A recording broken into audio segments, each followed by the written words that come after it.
Hi, my rainbows. I'm turning myself into Thumper, and I'm going to read The Dead Hand.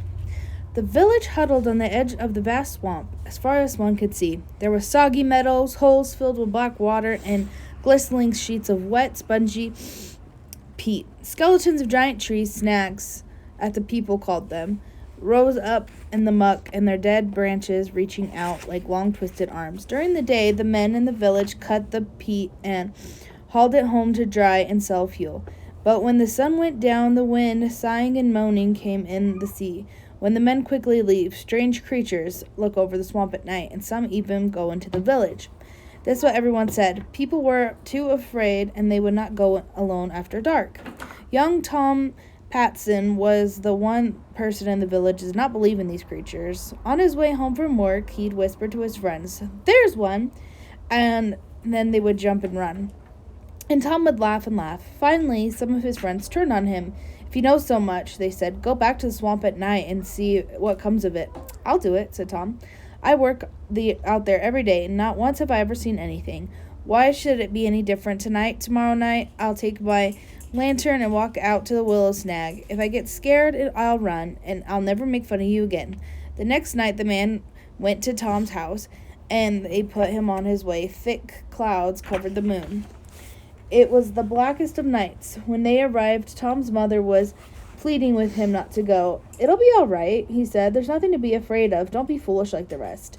He took the lantern, singing to himself, heading down the spongy path toward the willow snag. Some of the young men wondered if Tom wasn't right.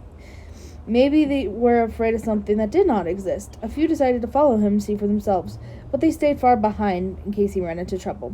They were sure the dark shapes moving around, but Tom's lantern kept bobbing up and down, and Tom's songs kept floating back to them like nothing happened. Finally, something caught sight of a willow snag.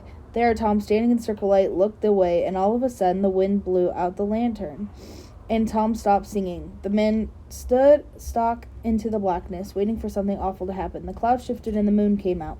There was nothing. Tom again, only he had his backpack pushed against the willow snag, and he had his arms out in front of him as if he were fighting something off. From where the men stood, it looked like dark shapes were swirling around him, and then the clouds covered the moon again. Once more, it was pitch black. When the moon came out, Tom was hanging on the willow snag with one arm, and his other arm was stretched out in front of him. Something was pulling him. It looked to the men as if a rotting, moldy hand with no arm, a dead hand, had grabbed Tom's hand with one full reach. Whatever had a hold of Tom jerked him in the muck, and that's what the men said. When the clouds blotted out and the moon was once more out, the men turned through the blackness towards the village. Again and again they lost path, and they fell in the muck and the water holes. At the end they crawled back on their hands and knees, but Tom was not with them. In the morning people searched everywhere for Tom. They finally gave up. A few weeks later, towards the evening, the villagers heard a cry. It was Tom's mother. She was rushing down the path of the swamp, shouting, waving.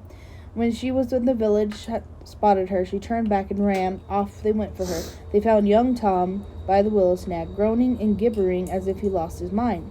He kept pointing with one hand at something, but only he could see.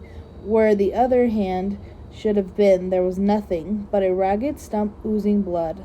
The hand had been ripped clean off. Everybody said it was the dead hand that had done it. But nobody really knows. Nobody will ever know, except for Tom.